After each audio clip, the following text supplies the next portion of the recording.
आम आदमी पार्टी पिछले 7 साल से पंजाब की सियासत के धरातल पर दस्तक दे रही है। लोगों ने रोशनी भी दिखाई है, लेकिन सत्ता के शिखर की राह नहीं। सत्ता के शिखर की राह तलाशने के लिए अरविंद केजरीवाल खुद पंजाब में मोर्चा संभाले हुए हैं और उनके लेफ्टिनेंट के तौर पर पंजाब में आम आदमी पार्टी का सीएम का चेहरा भगवंत मान जुटे हुए हैं। क्या 2022 के विधानसभा चुनाव में शिखर तक की राह पर ले जा पाएगी ये जोड़ी? इसी तमाम चीजों पर सवाल जवाब का दौर होगा अरविंद केजरीवाल और भगवंत मान से एक साथ। दोनों ही एबीपी न्यूज पर हमारे साथ हैं। आपका बहुत बहुत स्वागत है। Thank you. केजरीवाल साहब, कैसे यह रहा 2014 से अब तक मुश्किल बनी रही और उसको अब आप आसान बनाने की कोशिश कर रहे हैं, और क्या रोशनी सत्ता के शिखर पर नजर आ रही है? देखिए, ये वाला चुनाव पंजाब की तरक्की का चुनाव है। ये चुनाव को मैं आम चुनाव नहीं मानता। 1966 में पंजाब अलग सूबा बना था, तब से लेके आज तक पंजाब के लोगों ने 26 साल कांग्रेस को मौका दिया। 26 साल कांग्रेस रही, 19 साल बादल परिवार को मौका दिया। इन दोनों ने मिलकर पंजाब को लूटा है। इस बार पंजाब के पास क्या क्या विकल्प है? एक विकल्प है जो रेता चोरी करते हैं, दूसरा जो नशा बेचते हैं, और तीसरा कट्टर ईमानदार आदमी है, कट्टर ईमानदार पार्टी है। तो पंजाब के लोगों को तय करना है कि इस बार नशा बेचने वालों को वोट देना है, कि रेता चोरी करने वालों को वोट देना है, कि कट्टर ईमानदार भगवंत मान को वोट देना है। केजरीवाल साहब, पिछली बार ये कट्टर ईमानदार शख्स नहीं था कोई, इसलिए आप चूक गए। बहुत हवा बनी लेकिन वो वोट में कन्वर्ट नहीं हुई। कई सारी प्रॉब्लम्स थी, कई सारी गलतियां भी हमसे हुई, जनता ने भी हमें मौका नहीं दिया। उन गलतियों को हमने सुधारा, उन गलतियों से हमने सीखा, जनता के पास एक और प्रोग्राम लेके गए। मैं उम्मीद करता हूं कि इस बार पंजाब के लोग मौका देंगे। आपने कहा कि चरणजीत सिंह चन्नी आम आदमी नहीं, बेईमान आदमी है। एक रेड के आधार पर आपने इतना बड़ा आरोप कैसे लगा दिया? मैंने थोड़ी लगाया, आपने ट्विटर पे लिखा। ईडी ने कहा, उनके सब लोगों ने देखा, ईडी की रेड हुई उनके रिश्तेदार के यहाँ, करोड़ों रुपए कैश में बड़े बड़े बंडल गिन रहे थे। उसके अगले दिन कैप्टन अमरिंदर साहब ने बोला कि मैंने तो सोनिया गांधी जी को कहा था कि ये रेता चोरी करता है। तो आप इतने लोगों के बयान आ रहे हैं, उसके बाद मजीठिया ने एक प्रेस कॉन्फ्रेंस करके सबूत रखे। तो ये तो पंजाब का बच्चा बोल रहा है, ये मैं नहीं बोल रहा। आपको क्या लगता है कि कैप्टन साहब अब जो बोल रहे हैं और विक्रम मजीठिया अब जो बोल रहे हैं वो सच है? पर ईडी जो बोल रहा है वो तो सच है। ईडी को उनके रिश्तेदार के यहाँ 10 करोड़ रुपए या और 56 करोड़ की एंट्री मिली, करोड़ों रुपए की नकदी मिली, जगुआर गाड़ियां मिली। तो 111 दिन की सरकार में अगर उन्होंने इतना कर दिया तो मैं समझता हूं कि पिछले सारे रिकॉर्ड तोड़ दिए उन्होंने। भगवान जी, आपको क्या लगता है कि अगर वो 3 महीने में इतनी करप्शन कर रहे थे तो आप तो पार्टी के प्रधान थे, आपको ये मुद्दा जोर शोर से सड़कों पे उठाना चाहिए था कि आपको पता ही नहीं लगा? कैप्टन साहब ने जब अलग हुए, उन्होंने कहा कि मेरी कैबिनेट के बहुत से मंत्री माफिया में इन्वॉल्व हैं। हम लोग जब से हमारी सत्ता विपक्ष में आए हैं, हम हर रोज कहते थे कि land mafia, sand mafia, excise mafia, इसको ठीक करो। जिस दिन कैप्टन साहब वो बोल रहे थे ना कि मैं एक बार हेलीकॉप्टर में जा रहा था और नीचे मैंने देखा कि वहाँ माइनिंग चल रही है, तो मैंने फ़ोटो वगैरह खींची, और जब मैं लैंड किया तो मैंने पूछा कौन है, तो उसमें चन्नी साहब का नाम था। और कैप्टन साहब को शायद भूल गए होंगे वो कहाँ जा रहे थे, मैं बता देता हूँ, क्योंकि उन्होंने कहा मैं कहीं जा रहा था। वो वहाँ जा रहे थे माजा में, जहाँ 150 आदमी जहरीली शराब पी के मर गया था, उसमें भी उनके एमएलए का नाम इन्वॉल्व था। तो ये एक्साइज माफिया की तरफ जा रहे थे, नीचे माइनिंग माफिया देख लिया। कहते सोनिया जी ने मुझे फ़ोन किया कि चरणजीत चन्नी जो है इन्वॉल्व है। कहते हाँ जी, तो करो उन पर केस। तो कैप्टन साहब ने कहा मैंने कहा मैं कीते केस कर रहा तो सारे ही आ वही उत्ते पे हैं। सो इस करके ये ਜਿਹੜੇ पैसे मिले ने, चलो चरणजीत चन्नी जी कहते हैं कि ਪੋਲੀਟੀਕਲ ਵੈਲੈਂਟ ਹੈ। ਸੀਐਮ ਸਾਹਿਬ ਦੇ ਘਰ ਤੇ ਸੀਬੀਆਈ ਦੀ ਰੇਡ ਪਈ ਸੀ, ਬੈਡਰੂਮ ਤੱਕ ਫਰੋੜ ਤੇ ਉਹਨਾਂ ਨੇ ਈਡੀ ਆਈ ਸੀ, ਇਨਕਮ ਟੈਕਸ ਆਏ ਸੀ। ਕੀ ਮਿਲਿਆ ਸੀਗਾ? 10 ਮਫਲਰ ਮਿਲੇ ਸੀ। ਕਹਿੰਦੇ ਵੀ ਇਹ ਕਿਹੜੇ ਖਾਤੇ 'ਚ ਪਾਉਂਗੇ ਦੱਸੋ? 10 ਮਫਲਰ ਮਿਲੇ ਸੀ ਤੇ ਇੱਧਰ 10 ਕਰੋੜ रुपया मिला है। और उन्होंने साली का बेटा है। मुझे ये बता दीजिए कोई रिश्तेदार कि यहाँ 10 करोड़ रुपया इसलिए इनाम तो देके नहीं जाएगा कि आपके मास्टर आपके फुफ्फड़ जो है वो मुख्यमंत्री बन गए, इनाम किसी न किसी काम के लिए दिया होगा। चन्नी साहब ये क्लियर करें कौन आप ये कह रहे हैं कि पैसे लेके काम होते थे? बहुत ज़्यादा जो है, नॉट ओनली चन्नी साहब, धर्मसोत जो स्कॉलरशिप का स्कैम और जलालपुर नकली शराब के स्कैम, तो स्कैम तो चल रहे थे। सिद्धू साहब तो ये भी कहते हैं केजरीवाल साहब कि आपने भी दिल्ली में जगह जगह ठेके खुलवा दिए और दीप मल्होत्रा को, पॉन्टी चड्डा की कंपनियों को आपने ठेके दे दिए। रोज सिद्धू साहब ये एलिगेशन लगाते हैं आप पे। सिद्धू साहब की तो सुना ही मत करो आप, उन पे आजकल बहुत दया आती है मेरे को। क्यों? मतलब उनका क्या हाल बना दिया कांग्रेस ने, अच्छे खासे इंसान थे। तो सिद्धू साहब को छोड़ दो, उन पे हमें सिंपैथी है उनके साथ। पर ऐसा बार बार क्यों बोलते हैं वो आपको? वो तो वही बताएंगे क्यों बोलते हैं। वो ये कहते हैं कि मैं तो उनसे जवाब मांगता हूँ, आप उनसे पूछिए वो जवाब क्यों नहीं देते? हमें जनता के जवाब देने हैं, हमें सिद्धू के जवाब नहीं देने, चन्नी के जवाब नहीं देने, बादलों के जवाब नहीं देने। इनको किस चीज के जवाब दें? ये लोग जवाब दें, सत्ता में तो ये बैठे थे, हम किस चीज के जवाब दें? पर इसका जवाब मैं दे देता हूँ। दिल्ली के अंदर हमने शराब के जितने ठेके थे वो अनइवन थे। मतलब इस इलाके में मान लो 5 दुकानें, यहाँ एक भी नहीं है तो यहाँ नकली दारू बिकने लग जाती है। यहाँ इतने ठेके, यहाँ एक भी नहीं है तो यहाँ नकली दारू भी।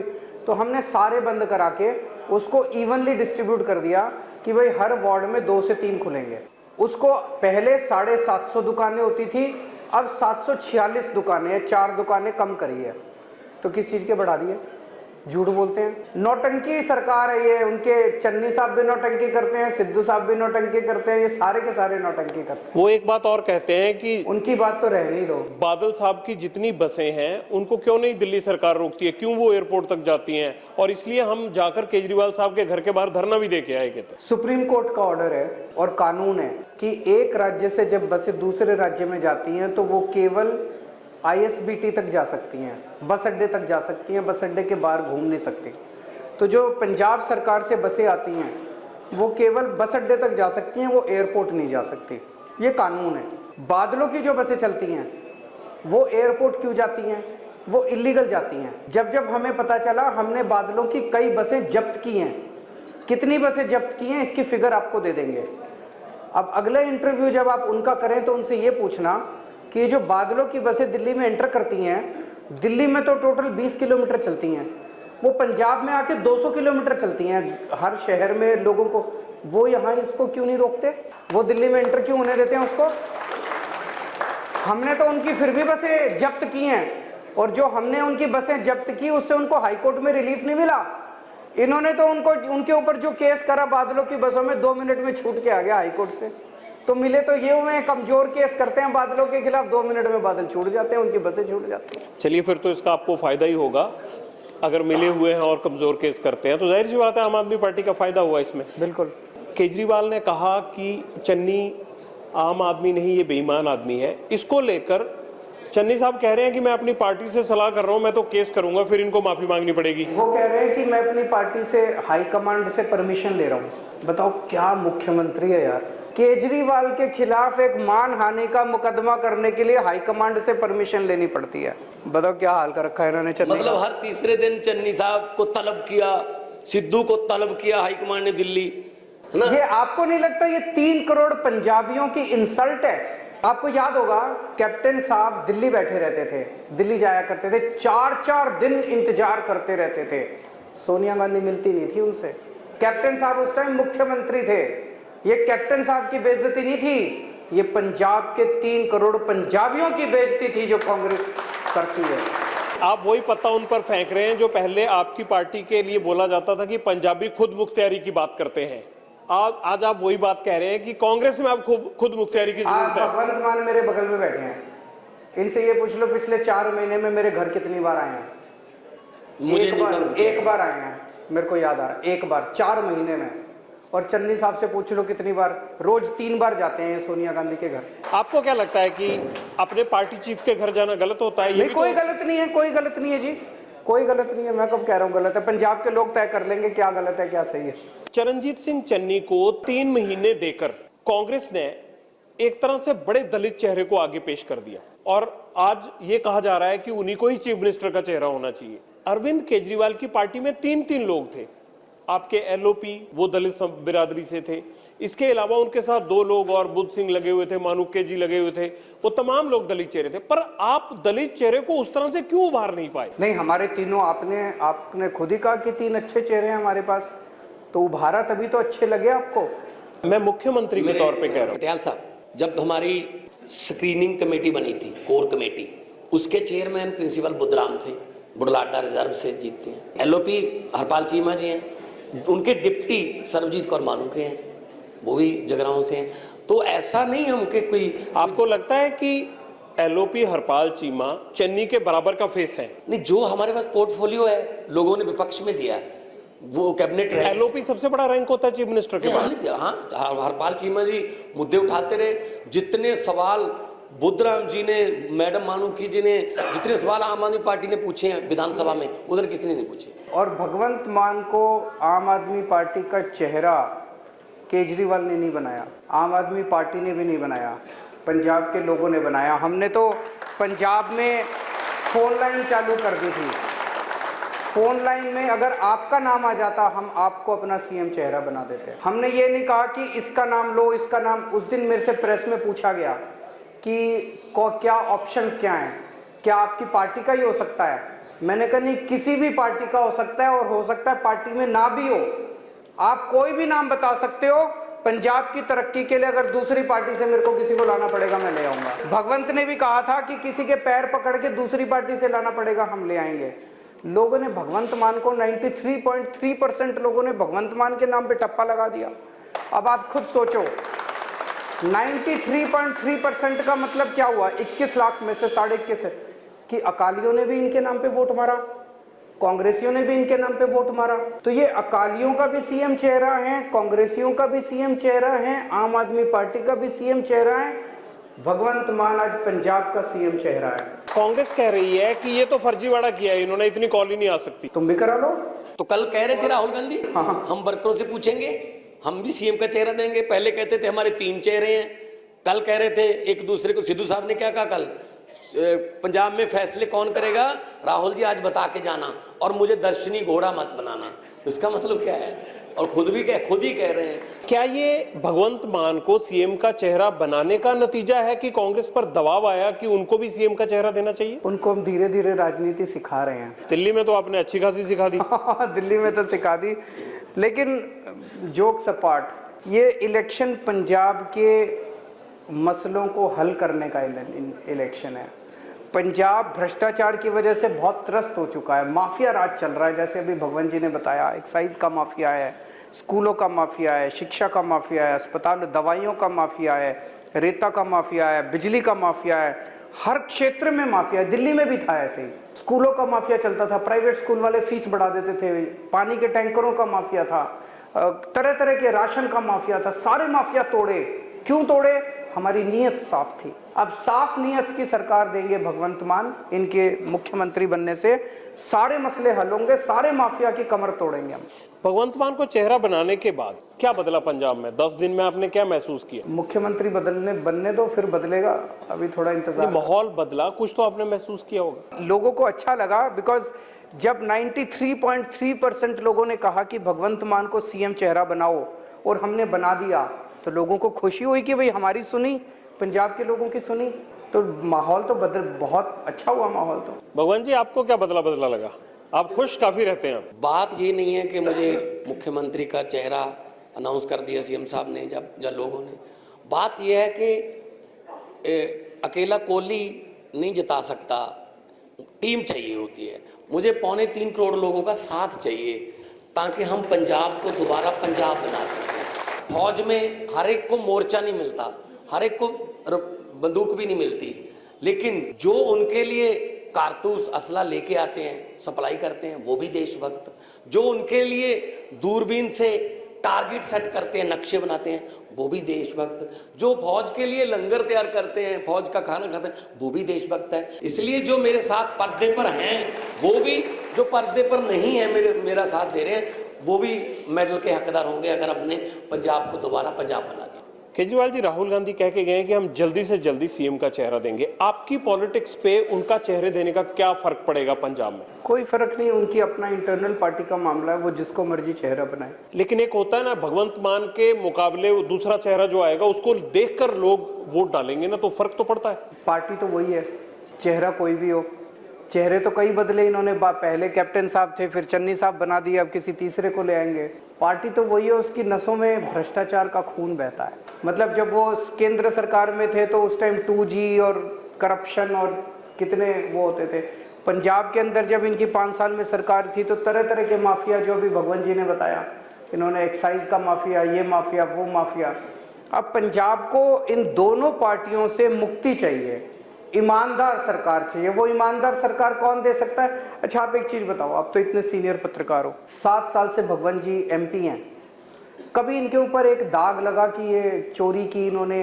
रेता की चोरी तो ये भी कर सकते थे अपने इलाके में, जो रेता चोर थे उनके साथ। तो कांग्रेस उसका हल्ला मचा देती ना। नहीं, वो सारे मिलके करते हैं ये। नहीं, सत्तारूढ़ पार्टी हल्ला मचा देती, इनको एक्सपोज करने की कोशिश करते। ना, अगर ये रेता चोरी करते तो ये वो भी इनके साथ मिल जाते, फिर सारे मिलके अकाली है, वो सारा परिवार है इनका ये। उनकी इनसे इसीलिए तो नहीं बनती है, उनके साथ मिलके चोरी नहीं करते। तो इन्होंने 7 साल में चोरी नहीं करी रेते की, किसी ठेकेदार से पैसे नहीं लिए। भाई बताओ, किसी ने सुना हो कि भगवंत मान ने नए पैसे की चोरी करी हो? किसी ने नहीं सुना कि इसने नए पैसे, किराए के घर में रहता है। पंजाब में एक आदमी आज MLA बन जाए, उसकी 4 तो कोठियां हो जाती हैं, 4 बड़ी बड़ी गाड़ियां आ जाती हैं, करोड़ों रुपए स्विस बैंक में जमा हो जाते हैं। ये तो बेचारा नंगा पुच्चा आदमी है, इनके फिर पल्ले कुछ नहीं है। ऐसा ही आज कट्टर ईमानदार आदमी पंजाब को चाहिए, अगर पंजाब को ठीक करना है। कांग्रेस के अलावा बाकी जिस भी पार्टी में सीएम का चेहरा है वो जट सिख है। कांग्रेस में अगर जो लाइन में है वो एक दलित भी है, तो कांग्रेस का दलित चेहरा होना आपके लिए या प्लस पॉइंट है या माइनस पॉइंट है? देखो जी, हमने तो कोई नहीं रखा था, हमने तो जनता से कहा था भाई आप चुन लो, चाहे दलित चुन लो, चाहे हिंदू चुन लो, चाहे जट सिख चुन लो, चाहे OBC चुन लो, चाहे कोई मर्जी चुन लो, किसी पार्टी से चुन लो, किसी प्रोफेशन से चुन लो। हमने तो नाम भी नहीं दिए थे, जनता ने इनका नाम लिया, हमने इनको बना दिया। डेमोक्रेसी है, जो जनता कहेगी हमने मान लिया। आपको लगता है कि कांग्रेस के पास दलित चेहरा होना उनका प्लस पॉइंट है? देखो जी, मैं तो फिर से यही कहूंगा कि कैरेक्टर क्या है। अगर कोई XYZ आदमी, उसकी कास्ट मत देखिए, अगर 111 दिन के अंदर कोई आदमी इतने करोड़ों रुपए रेता चोरी में कमा ले, तो मैं पंजाब के लोगों से ही पूछना चाहूंगा कि क्या आदमी वो भविष्य दे सकता है पंजाब को?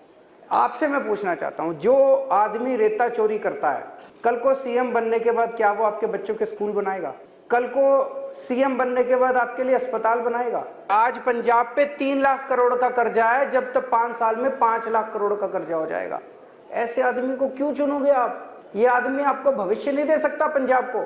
तो आपके हिसाब से तो उनको CM के चेहरे की लिस्ट से बाहर कर देना चाहिए। मैं कह रहा हूं कि ईमानदार दो, पर वो देंगे नहीं ईमानदार, उनकी नसों में ही नहीं है, भ्रष्टाचार है, पैसे ऊपर तक जाते हैं। मुकाबला 2 के बीच है, सिद्धू या चन्नी। आपके हिसाब से सिद्धू साहब? उनके इंटरनल मामले हैं, हमारे को कोई फर्क नहीं पड़ता, पंजाब को कोई फर्क नहीं पड़ता। कांग्रेस तो कांग्रेस ही है, चाहे कोई भी आ जाए। लेकिन उनका हालत ये है, जो उन्होंने 111 दिन की सरकार चलाई है, वो मोहल्ले की क्रिकेट टीम की तरह चलाई है।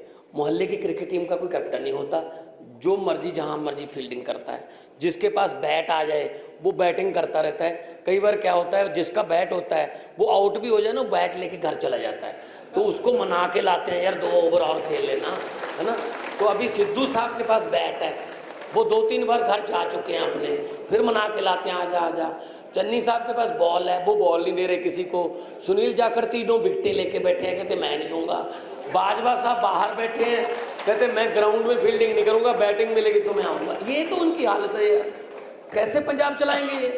चन्नी की जाखड़ से नहीं बनती, जाखड़ की बाजवा से नहीं बनती, बाजवा की रंधावा से नहीं बनती, रंधावा की बिट्टू से नहीं बनती, बिट्टू की सिद्धू से नहीं बनती, सिद्धू की किसी से भी नहीं बनती। ये सरकार है। लेकिन सिद्धू साहब की आपसे खूब बनती है। वो केजरीवाल साहब के खिलाफ बोलते हैं, आपके खिलाफ एक शब्द नहीं बोला, ये क्या चक्कर है? ये तो उनको पूछिए। मैंने पूछा था, हाँ, कहते यार अपना बच्चा है।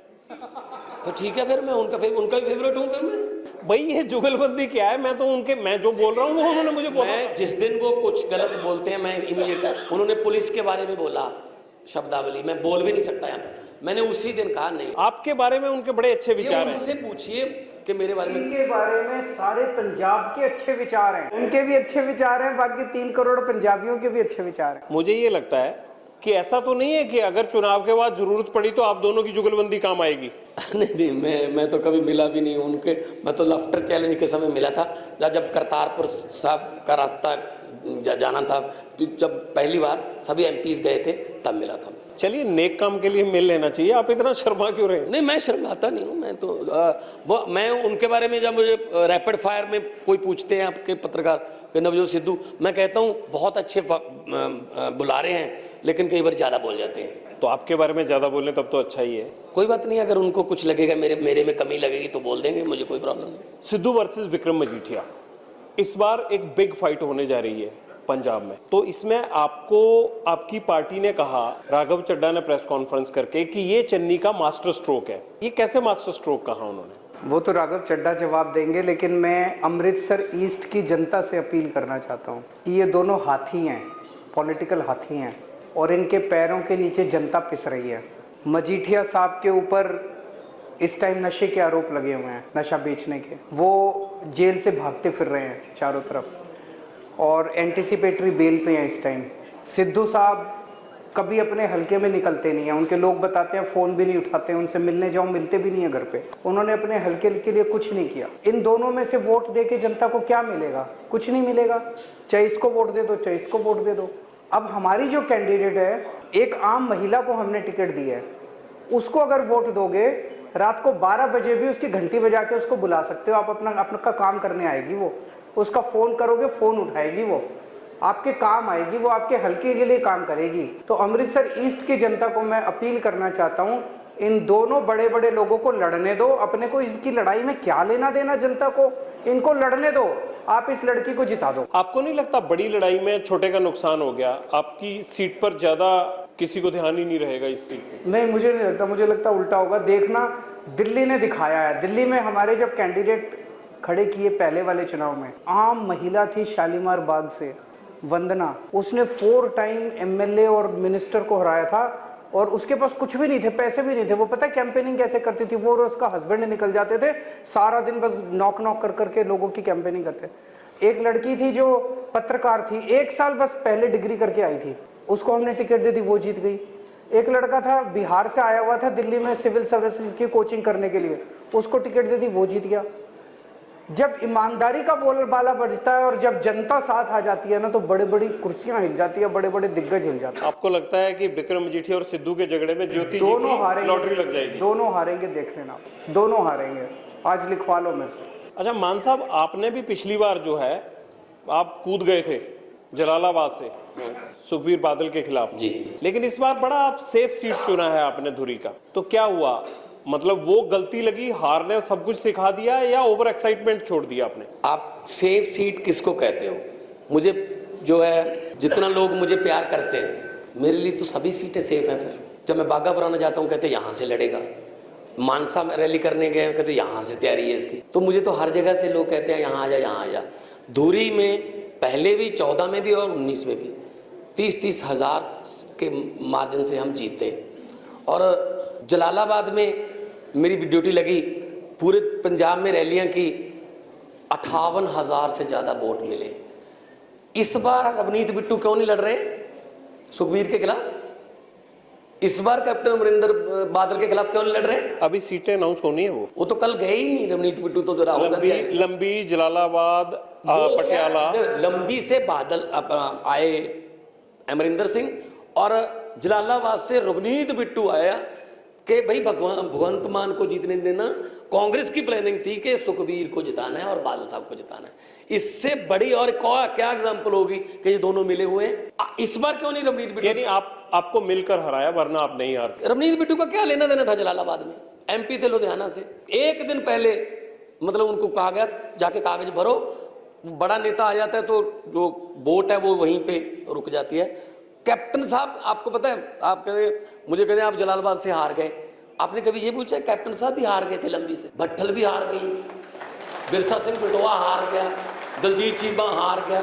तो हमें लोगों ने 20 सीटें दी, कहते जी आप हार गए। उन सब में कोई सीएम का चेहरा थोड़ा है। 0 से 20 पहुंचने वाले तो हार गए, 54 से 15 आने वाले कहते हैं इनका तो ठीक रह गया, ये तो ठीक रह गए। सो हमें तो उसमें भी जीत मिली है। कई बार लोग टेस्ट लेते हैं, 12 में मैं हार गया था राजेंद्र कौर भट्टल से, पीपीपी की तरफ से, 2 साल में लगा रहा, उसी इलाके से 2.25 लाख से जिताया। कई बार लोग भी चेक करते हैं कि थोड़ा हरा के देखते हैं, कहीं भागता तो नहीं है ना, सच्ची मुच्ची सेवा करने आया ना, हम खड़े लोगों के साथ खड़े। केजरीवाल साहब, आप जितने भी देश में चीफ मिनिस्टर हैं उनमें एक पॉपुलर चेहरा है, लेकिन आपके भी मन में ये रहता होगा कि आप सिर्फ अभी दिल्ली में ही हैं, आपकी पार्टी दिल्ली में ही सिमट के रह गई है, तो आपको पंजाब में वो पोटेंशियल लगती है जो आम आदमी पार्टी को रीजनल के दर्जे से निकालकर नेशनल पार्टी के दर्जे पर ले आएगी? दिल्ली में हमने अच्छा काम किया है। 7 साल हो गए, इन 7 साल में स्कूल, अस्पताल, बिजली, पानी, सड़कें, नालियाँ, बहुत अच्छा काम किया है जो पिछले 70 साल में नहीं हुआ। वो पूरे देश में उसकी चर्चा हो रही है, पूरे देश के लोग चाहते हैं कि हमारे यहाँ भी ऐसा हो। पर आम आदमी पार्टी एक छोटी पार्टी है, संगठन नहीं है आम आदमी पार्टी का, तो जगह जगह संगठन बना रहे हैं। मेरा तो दूसरी पार्टियों को चैलेंज है कि भाई आप कर दो अच्छा काम, हमें कोई पूछेगा ही नहीं। अगर आप नहीं करोगे तो फिर जनता कहेगी भाई अगर केजरीवाल कर सकता है तो उसी को ले आओ यहाँ पे भी। तो पंजाब के अंदर अगर ये पार्टियाँ अच्छा काम कर देती तो मेरे को और भगवंत मान को कौन पूछता है यहाँ पे। अब उन्होंने अच्छा काम नहीं किया, माफिया राज किया, तो हम लोगों को जनता साथ दे रही है। इसी तरह से गोवा में भी चुनाव लड़ रहे हैं, गोवा में भी समर्थन मिल रहा है, उत्तराखंड में भी चुनाव लड़ रहे हैं, वहाँ भी समर्थन मिल रहा है। तो जहाँ जहाँ हम जाएंगे अगर जनता चाहेगी तो हम काम करेंगे। आप दूसरी पार्टियों की नीयत और नीति पर अक्सर सवाल उठाते हैं, लेकिन पंजाब में देखा गया है कि कम से कम आपने 40-50 लोगों को, दूसरी पार्टी से आए हुए लोगों को टिकट दिया है। तो फिर ये क्या है, यहाँ आपके पास थोड़ा लीडरों का टोटा था या फिर आपने भी वॉशिंग मशीन लगा रही है? ये देश 130 करोड़ लोगों का देश है। हर पार्टी के अंदर अच्छे लोग भी होते हैं, बुरे लोग भी होते हैं। तो दूसरी पार्टियों के अंदर उनकी लीडरशिप जैसी है, उसकी वजह से पार्टी का पूरा कैरेक्टर बनता है। उन पार्टियों में अच्छे लोग जो हैं, मैं तो हमेशा खुल के बोलता हूँ कि भाई अब एक अच्छी पार्टी बन गई है इस देश में, तो दूसरी पार्टियों में जो अच्छे लोग बैठे हैं और जो घुटन महसूस कर रहे हैं, छोड़ छोड़ के आ जाओ। तो हम अच्छे लोगों को लेते हैं, हम बुरे लोगों को नहीं लेते। आज अगर मैं बुरे लोग को ले लूँ, मोदी साहब तो ईडी की रेड करा देंगे मेरे ऊपर, उसके ऊपर जो भी आएगा छोड़ेंगे थोड़ी। तो मेरे को भी चुन चुन के लेना पड़ता है भाई, अगर कल को इसके यहाँ ईडी की रेड हो जाए तो बच जाए, इसको कुछ होना। आप ये चीज देखते हैं कि जो भी दूसरी पार्टी से आदमी आ रहा है वो कल को बदनामी का दाग ना लगाए? बिल्कुल, ये देखते हैं। बिल्कुल। ये मैं सवाल इसलिए कर रहा हूँ कि कल को कोई आपका लीडर यहाँ या एमएलए फंस गया तो मैं आपसे सवाल पूछूंगा। हम पहले तो हम ही उसको सजा दे देंगे, जैसे दिल्ली में हुआ था। दिल्ली में हमारी सरकार बनी, अब देखो किसी के चेहरे पे तो लिखा नहीं कि भविष्य में ये क्या करेगा। हमारी दिल्ली में सरकार बनी, सरकार बनने के 4 महीने के अंदर मेरा व्हाट्सएप नंबर ना लोगों के पास घूमता रहता है। एक किसी का व्हाट्सएप आया, उसमें ऑडियो रिकॉर्डिंग थी। ऑडियो रिकॉर्डिंग में मेरा फूड मिनिस्टर एक राशन वाले से 5 लाख रुपए मांग रहा है उस ऑडियो रिकॉर्डिंग में। मैंने, अब वो केवल मेरे और उसके बीच में थी, मैं चाहता तो दबा देता उसको। मैंने 2 घंटे के अंदर प्रेस कॉन्फ्रेंस करके अपने फूड मिनिस्टर को बर्खास्त कर दिया, उसको फूड मिनिस्टर को सीबीआई को सौंप दिया और मैंने तुरंत एक्शन लिया, उसके ऊपर नया फूड मिनिस्टर रख लिया। मैं ये गारंटी नहीं दे रहा कि भविष्य में हमारा कोई मंत्री चोरी नहीं करेगा, ये गारंटी दे रहा हूं कि अगर वो चोरी करेगा तो जहन्नुम तक उसका पीछा करेंगे हम लोग, उसको छोड़ने वाले नहीं है। आपने एक ऑडियो रिकॉर्डिंग का जिक्र किया कि मैंने उस ऑडियो रिकॉर्डिंग पे अपने मिनिस्टर को निकाल दिया, लेकिन राज्यपाल साहब ने एक ऑडियो रिकॉर्डिंग का जिक्र किया, आपने उसको तवज्जो नहीं दी। नहीं, तवज्जो दी। मैंने तो प्रेस कॉन्फ्रेंस में बोला था कि वो ऑडियो रिकॉर्डिंग सारी सुनी मैंने। उस ऑडियो रिकॉर्डिंग में मैं बताता हूँ क्या है, मैं आपको दे दूंगा, आप भी सुन लेना। मैंने तो उसी प्रेस कॉन्फ्रेंस में बोला था भाई जिस पत्रकार को चाहिए राघव चड्ढा से ले लो, इसके पास पड़ी है। उसमें 2 आदमी बैठे हैं, एक आदमी कह रहा है वो पटियाल साहब ने मेरे से 2 करोड़ मांगे थे, दूसरा कह रहा है वो फलाने ने मेरे से इतने मांगे थे, भगवंत मान मेरे से इतने मांग रहा था। 2 आदमियों को बैठ के मैं भी रिकॉर्डिंग बनवा दूं, कोई सबूत नहीं, कुछ नहीं। इसका क्या मतलब है? 2 आदमी बैठ के गप्पे मार रहे हैं, हो सकता है दारू भी पी रखी हो दोनों ने, या हो सकता है सेटिंग हो, ये कोई सबूत थोड़ी है। इसका क्या मतलब है? ये तो कोई वो नहीं है। सवाल ले लेते हैं अगले, जल्दी से सवाल पूछिएगा। जी मैडम बोलिए। केजरीवाल सर ਨੂੰ ਮੈਂ ਤੁਸੀਂ ਸਰ ਇੱਕ ਤੁਸੀਂ ਬੋਲਿਆ ਸੀ ਕਿ ਮੈਂ ਪੰਜਾਬ ਦੀ ਹਰ ਔਰਤ ਨੂੰ 1000 रुपए ਜਿਹੜੇ ਦਿਆ ਕਰਨੇ ਨੇ ਸਰ ਆਪਾਂ ਇਹ ਨਹੀਂ ਕਹਾਂਗੇ ਕਿ ਉਹ 1000 ਦੀ ਕੀਮਤ ਬਹੁਤ ਘੱਟ ਹੈ ਜਾਂ ਸਰ ਬਹੁਤ ਜ਼ਿਆਦਾ ਵੀ ਨਹੀਂ ਹੈ ਉਹ 1000 ਦੇ ਨਾਲ ਪੰਜਾਬ ਦੀ ਔਰਤ ਪੰਜਾਬ ਦੀ ਧੀ ਆਪਣਾ ਘਰ ਦੇਖੇਗੀ ਬੱਚਿਆਂ ਨੂੰ ਦੇਖੇਗੀ ਕਿ ਆਪਣੀ ਪਰਸਨਲ ਹਾਈਜੀਨ ਦੇਖੇਗੀ ਕਿਉਂ ਨਹੀਂ ਤੁਸੀਂ ਉਸ 1000 ਦੇ ਨਾਲ ਤੁਸੀਂ ਉਹਨਾਂ ਲਈ ਸਿਖਲਾਈ ਕੇਂਦਰ ਬਣਾਓ क्यों तुसी उन्हां बारे नौकरियां बारे सोचो।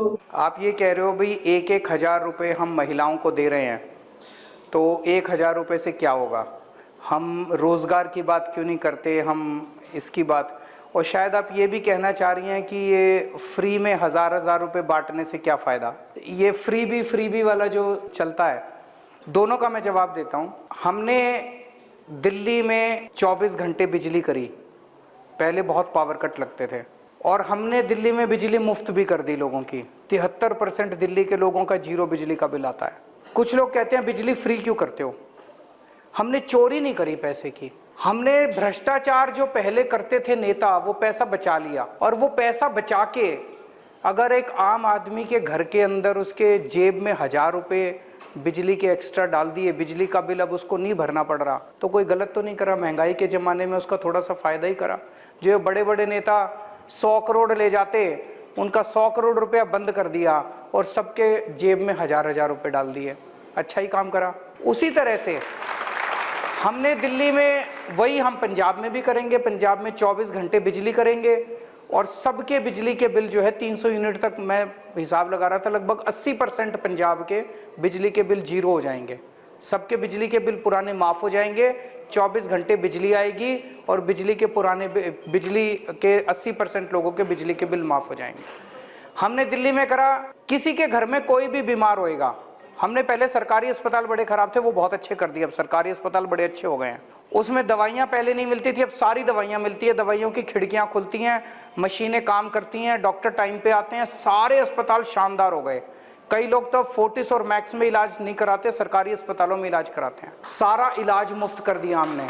तो अगर आपको बुखार है, बुखार के लिए क्रोसिन चाहिए वो भी मुफ्त मिलेगी, और अगर आपको कैंसर हो जाए और कोई बहुत 70-80 लाख रुपए का कोई ट्रांसप्लांट कराना है वो भी फ्री होता है दिल्ली के अंदर।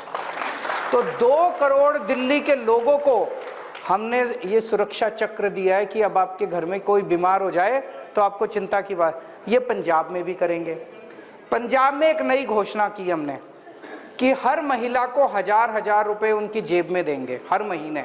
मैं ये मानता हूँ आपकी बात कि 1000 रुपये से उस महिला का क्या होगा, लेकिन 1000 रुपये कम भी नहीं होते। मैं कई ऐसी बच्चियों को जानता हूँ, 18-18 साल की बच्चियाँ, जिनके पिताजी के पास पैसे कम हैं, पिताजी बेटे को पढ़ने के लिए भेज देते हैं, बेटी को पढ़ने के लिए नहीं भेजते क्योंकि पैसे नहीं हैं। अब अगर उसको 1000 रुपये महीने मिलेंगे तो वो अपनी पढ़ाई पूरी कर सकती है कॉलेज की। मैं कई ऐसी हाउसवाइफ्स को जानता हूँ, अगर कोई बेचारी गृहिणी हमारे 1000 रुपये से अपने लिए सूट ले आएगी, अपने लिए साड़ी ले आएगी तो क्या बुरा है। मैं ये नहीं कह रहा 1000 रुपये से उसका घर चल जाएगा, लेकिन अगर उसकी एक नई साड़ी आ जाएगी, अपने बच्चों को हर रोज़ दूध पिला देगी, दूध के पैसे नहीं है उनके घर में, अगर 1000 रुपये से अगर अपने बच्चे को, दोनों बच्चों को दूध पिला देगी तो क्या बुरा हो जाएगा। एक बुजुर्ग महिला है, घर में बेटी आती है, माँ का मन करता है कि उसके हाथ में पैसे रख दूं, लेकिन पैसे नहीं है, बेटे की तरफ देखना पड़ता है, बेटा पैसे देगा तो देगी। अब उसकी जेब में 1000 रुपये आ गए, तो बेटी आई, दोते आए, पोते आए, उनके हाथ में 100 रुपये रख दिए उनके हाथ में, तो माँ का दिल खुश होता है। बस ये 1000 रुपये उतने के लिए ही है, कोई घर चलाने के लिए नहीं है। घर चलाने के लिए नौकरियां देंगे। दिल्ली में हमने 10 लाख नौकरियां दी हैं, 10 लाख नौकरियां, वेबसाइट पे पड़ा हुआ है। पंजाब में भी नौकरियां देंगे। आपकी बात बिल्कुल सही है, बिना नौकरी के घर का गुजारा नहीं होएगा। नौकरियां देंगे, शिक्षा देंगे, अच्छी शिक्षा देंगे, और अच्छे स्कूल बनाना पूरे देश में केवल हमारी पार्टी को आता है, किसी को नहीं आता। किसी ने नहीं बनाया आज तक स्कूल, किसी ने नहीं बनाया आज तक अस्पताल, ये काम हमें ही आता है। दिल्ली ਦੇ ਵਿੱਚ ਜਦੋਂ ਸਰਕਾਰ ਆਈ ਤਾਂ ਉਸ ਵੇਲੇ ਖਜ਼ਾਨਾ ਪੰਜਾਬ ਵਾਲੀ ਹਾਲਤ ਸੀ ਕਿ ਖਜ਼ਾਨਾ ਖਾਲੀ ਸੀ, ਸਕੂਲਾਂ ਦਾ ਬੁਰਾ ਹਾਲ ਸੀ। ਮਨੀਸ਼ ਸਿਸੋਦੀਆ ਜੀ ਨੇ ਪਹਿਲਾ ਬਜਟ ਪੇਸ਼ ਕੀਤਾ 26000 ਕਰੋੜ ਦਾ। ਸਕੂਲ ਵੀ ਬਣੇ, ਹਸਪਤਾਲ ਵੀ ਬਣੇ, ਲੋਕਾਂ ਨੂੰ ਬਿਜਲੀ ਫ੍ਰੀ, ਇਲਾਜ ਫ੍ਰੀ, ਤੇ ਆ ਲਾਸਟ ਬਿਜਲ ਸੀਗਾ 69000 ਕਰੋੜ ਦਾ। मतलब बजट भी 2.5 गुना ਵਧਾਤਾ। ਕਰਜ਼ਾ ਲੈ ਕੇ ਨਹੀਂ ਕੋਈ ਸਹੂਲਤ ਦਿੱਤੀ। ਬਾਹਰਲੇ ਮੁਲਕਾਂ ਦੇ ਵਿੱਚ ਇਹ ਗਵਰਨਮੈਂਟਾਂ ਦਿੰਦੀਆਂ ਨੇ ਪੈਸੇ, ਉੱਥੇ ਇਹਨੂੰ ਸੋਸ਼ਲ ਸਿਕਿਉਰਿਟੀ ਕਹਿੰਦੇ ਨੇ। ਤੁਸੀਂ ਟੈਕਸ ਭਰਦੇ ਹੋ, ਤੁਸੀਂ ਚਾਹੁੰਦੇ ਹੋ ਕਿ ਉਹ ਟੈਕਸ ਜਿਹੜਾ ਹੈ ਕਿਸੇ ਨਾ ਕਿਸੇ ਰੂਪ 'ਚ ਸਾਡੇ ਤੇ ਵਾਪਸ ਆਵੇ, ਸਕੂਲ ਬਣ, ਇੰਫਰਾਸਟ੍ਰਕਚਰ ਬਣ, ਹਸਪਤਾਲ ਬਣ, ਬਿਜਲੀ ਮਿਲੇ, ਤਾਂ ਤੁਸੀਂ ਅਗਲੀ ਵਾਰ ਜ਼ਿਆਦਾ ਟੈਕਸ ਭਰੋਗੇ। ਤੁਹਾਨੂੰ ਸੀਏ ਨੂੰ ਇਹ ਨਹੀਂ ਕਹਿਣਾ ਪਊਗਾ ਕੋਈ ਜੁਗਾੜ ਕਰ ਯਾਰ, ਘੱਟ ਹੀ ਕਰੇ ਤਾਂ ਲੀਡਰਾਂ ਦੇ ਢਿੱਡ 'ਚ ਹੀ ਜਾਊਗਾ। ਸੋ ਜਿੰਨਾ ਮਾਫੀਆ 'ਚ ਪੈਸਾ ਜਾਂਦਾ ਹੈ ਉਹ ਸਾਰਾ ਖਜ਼ਾਨੇ ਵੱਲ ਮੂੰਹ ਕਰ ਦਾਂਗੇ, खजाना भी भरांगे, 3 लाख करोड़ का कर्जा भी लाहांगे तो लोगों को सहूलतां भी देंगे। और इसका एक ही कारण है बहन जी, हमारी नीयत साफ है, उनकी नीयत खराब है। अच्छी नीयत वाली सरकार आएगी, सारा काम होएगा, किसी पैसे की कमी नहीं है, ऊपर वाला साथ देता है जब आपकी नीयत साफ हो। आप ये जो बातें कर रहे हैं, चाहे 1000 रुपया देंगे, चाहे हॉस्पिटल बनाएंगे, स्कूल बनाएंगे, बाकी लोगों के जन कल्याण के जो भी काम करेंगे, आपने टाइम फ्रेम तो किया होगा ना। मान लीजिए आपकी सरकार बन जाती है तो 1000 रुपया क्या उसी महीने से मिलने लग जाएगा? नहीं, देखो 10 ऐसा मत करना भाई, 10 तारीख को सरकार बनेगी, 11 तारीख को आप आ जाओ माइक लेके। तो आप बताइए ना। तो 5 साल मांगे हैं जी, 5 साल में कर देंगे। सुनो 4 साल बाद होने लगेगा। 5 साल में अगर ना करें, अगली बार भगवंत भी नहीं आएगा वोट मांगने, मैं भी नहीं आऊंगा वोट मांगने। 5 साल मांगे, 5 साल में सारे काम करेंगे। क्या वो 4 साल के बाद मिलने लगेंगे? नहीं, या ऐसा नहीं है, धीरे धीरे होगा, सारी चीजें होंगी। पहले साल में 2 या 3 वादे पूरे होंगे, दूसरे साल में बजट को भी तो उस तरह से बनाना पड़ेगा ना। मतलब पहले कोई स्कूल अस्पताल पहले साल में ही ठीक होने चालू हो जाएंगे। इन्होंने भी काफी प्लान किया हुआ, बताएंगे। जी। क्योंकि मैं इसलिए ये पूछ रहा हूँ कि कैप्टन साहब ने भी वादे इतने लंबे कर दिए थे, अब उनके हिसाब से वो वादे पूरे हो गए, लेकिन मुझे लगता है लोगों को लगता होगा कि कुछ भी पूरा नहीं हुआ। सो वही सवाल मैं पूछ रहा हूँ कि आप टाइम फ्रेम के साथ। उन्होंने एक भी वादा पूरा नहीं किया, झूठ बात है। हमने दिल्ली के अंदर सारे वादे पूरे किए, इसीलिए दिल्ली वालों ने दूसरी बार 70 में से 62 सीट दी है। दिल्ली के लोग बहुत खुश हैं हमसे। अच्छा, आज आपके चैनल के जरिए मैं एक और ऐलान करता हूं, आप लोग सारे आपके दिल्ली में रिश्तेदार होंगे, दोस्त होंगे, फोन करके अपने दिल्ली के लोगों से पूछ लेना। अगर दिल्ली के लोग कहें केजरीवाल अच्छा काम कर रहा है तो पंजाब में वोट देना, वरना वोट मत देना। मनोज तिवारी आए थे कल, उन्होंने कहा कि दिल्ली में गाते बहुत अच्छा है, बहुत बढ़िया गाते। वो रिंकिया के पापा सुना है आप लोगों ने? बहुत अच्छा गाते हैं। रिंकिया के पापा ने ये कहा, एक वो बियर वाला गाना भी है उनका, कि 10% लोगों का बिल कम हुआ है, 90% लोगों के बिल ज्यादा आते हैं और दिल्ली का जल बोर्ड घाटे में चल रहा है। वो ये इल्जाम क्यों लगाते? झूठ बोल रहे हैं, फिगर्स गलत है। 73% लोगों के बिजली के बिल 0 आते हैं दिल्ली में। ये कूड़ प्रचार है आपके खिलाफ, ये गलत है। वो बीजेपी वाले सच तो बोलते ही नहीं है। आप खारिज करते हैं इस बात? हाँ बिल्कुल। जब हम दिल्ली में इलेक्शन लड़ रहे थे 20 में, तो हम स्कूलों की बात कर रहे थे, बिजली की, अस्पताल की, महिलाओं की सुरक्षा की बात कर रहे थे, और बीजेपी वाले कर रहे थे हिंदू मुस्लिम मंदिर, मस्जिद, शाहीन बाग, ठीक है ना। तो ये नफरत की राजनीति दिल्ली वालों ने नकार दी। वो तो जब भी इलेक्शन आता है उनको पाकिस्तान याद आ जाता है। अब यहाँ भी पाकिस्तान आ गया। दिल्ली में कहते थे पाकिस्तान में पटाखे चलेंगे, केजरीवाल आतंकवादी है। तो दिल्ली के लोगों ने बता दिया ना, आतंकवादी नहीं है, हमारा भाई है, हमारा बेटा है, हमारा है, हमारे परिवार का मेंबर है। तो उनको इस बार उन्होंने क्यों नहीं कहा कि अब की बार इतने पार दिल्ली में? उनको पता था कि अब की बार सिर्फ जमुना पार, और कुछ है ही नहीं उनके पास। और तिवारी साहब कहते हैं मैं इस्तीफा दे दूंगा, अगर मेरा डाटा गलत निकला तो मैं इस्तीफा दे जाऊंगा राजनीति से। तो ले लो इस्तीफा उनसे, दे लो फिर, मैं डेटा आपको भिजवा दूंगा। कांग्रेस वाले सिद्धू साहब जैसे सिद्धू हैं और चन्नी वगैरह, ये इल्ज़ाम लाते हैं ये दिल्ली से, दिल्ली में ये नहीं किया, ये नहीं किया। अरे भाई, नवजोत सिंह सिद्धू साहब, चन्नी साहब 2020 में स्टार कैंपेनर्स की लिस्ट में, दिल्ली के लिए कांग्रेस की लिस्ट में आपका नाम था। आप गए क्यों नहीं वहाँ दिल्ली प्रचार करने के लिए? एक दिन भी नहीं गए। कैप्टन साहब गए थे 3 दिन के लिए। पहले दिन लोगों ने पूछ लिया बिजली क्या भाव देते हो पंजाब में? कहते हैं 9 रुपये। कहते हैं यहाँ तो केजरीवाल फ्री देता है। चलो कहते फिर चलो प्रोग्राम कैंसिल। सिद्धू गए ही नहीं। और कांग्रेस 2015 में कितनी सीटें थी सर? 0। नेशनल पार्टी की नेशनल कैपिटल में 0। 2020 में कितनी है? 0। यहाँ सोनिया गांधी रहती है, राहुल गांधी रहते हैं, जहाँ पे कांग्रेस के बड़े बड़े नेता रहते हैं, उनका एमएलए पता कौन है? अरविंद केजरीवाल, नई दिल्ली से। तो जनपथ वगैरह सारा उसमें आता है। अच्छा मान साहब ये बताइए कि आपको सीएम का चेहरा बना दिया, तो अब आपको केजरीवाल बूस्टर की जरूरत क्यों पड़ रही है? हमारी जोड़ी है और ये चुनाव जोड़ियों का चुनाव है। मैं बता देता हूँ, एक जोड़ी है हम दो भाइयों की, ये मेरा छोटा वीर है, और एक जोड़ी है उनकी, सिद्धू साहब की और चन्नी साहब की, वो दोनों भाइयों की। अब हमें पता है कि किसी भी घर में अगर दो भाइयों की अच्छी बनती है, मिल के चलते हैं, मोहब्बत करते हैं, तो उस घर की बरकत होती है। और अगर किसी घर में दोनों भाइयों की लड़ाई झगड़ा होता है, रोज कुत्ते बिल्लियों की तरह लड़ते हैं, तो घर बर्बाद हो जाता है। हम दोनों भाइयों में प्यार मोहब्बत है। एक जोड़ी ये है, अगर ये जोड़ी जीतती है तो पंजाब में बरकत होगी, और दूसरे वो रोज हम देखते हैं टीवी पे कुत्ते बिल्लियों की तरह लड़ते हैं, अगर उनको वोट पा देता तो पंजाब बर्बाद हो जाएगा। सचिन और सहवाग की जोड़ी है, जिसको भी स्ट्राइक मिल जाए छक्का चौका। ये नहीं है कि मैं पहले सेंचुरी पूरी करूंगा, पर्सनल इंडिविजुअल नहीं है कुछ, तो इन्होंने किया है। मैं उस दिन भावुक इसलिए हुआ था, पूछा गया मुझसे कि जिस दिन सीएम का चेहरा अनाउंस किया, मेरे मन में ये आया कि मैं एक गांव से एक टीचर का बेटा हूँ। मेरे मन में ये आया यार, एक ही पार्टी है जो सीएम के फेस के लिए मुझे इन्होंने आगे किया। बनाना तो लोगों का काम है, वो तो 20 फरवरी को बताएंगे, 10 मार्च को पता चलेगा।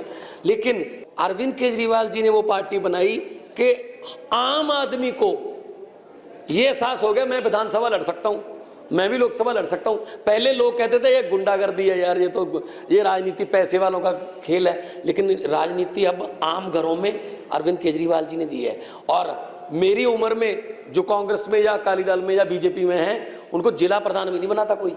इन्होंने 25-25, 26-26 साल के बच्चों को दिल्ली में विधानसभा में मेंबर बना रखा है। तो इसलिए मैं कर रहा था कि एहसानमंद है सर के। मालवा में बहुत अच्छी पोजीशन है, आपके भी रोज सर्वे होते हैं, लेकिन आपको नहीं लगता कि दोआबा और माझा में आम आदमी पार्टी को और मेहनत की जरूरत है? नहीं, इस बार तीनों जगह अच्छी पोजीशन है। मैं मतलब कोई आपके चैनल पे गलत नहीं बोल रहा, हमारे सर्वे रोज आते हैं और तीनों जगह इस बार बहुत अच्छी पोजीशन है। हमारे कैंडिडेट्स भी बहुत अच्छे हैं, कैंपेन भी अच्छा चल रहा है, लोगों को उम्मीद भी बहुत है हमसे।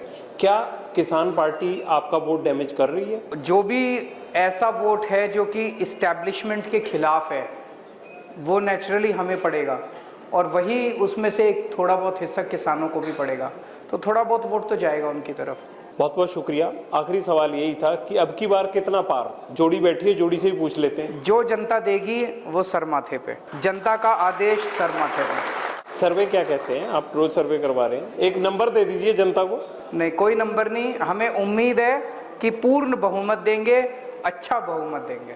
बहुत बहुत शुक्रिया केजरीवाल साहब, बहुत शुक्रिया आपका सब टाइम निकाला। भगवान जी आपका बहुत बहुत शुक्रिया, और उम्मीद करते हैं कि जिस राह की तलाश में आम आदमी पार्टी उस शिखर तक पहुंचने की कोशिश कर रही है, इस बार मार्च के महीने में जनता ये तय कर देगी कि वो शिखर उनके लिए कितना नजदीक है या कितना दूर।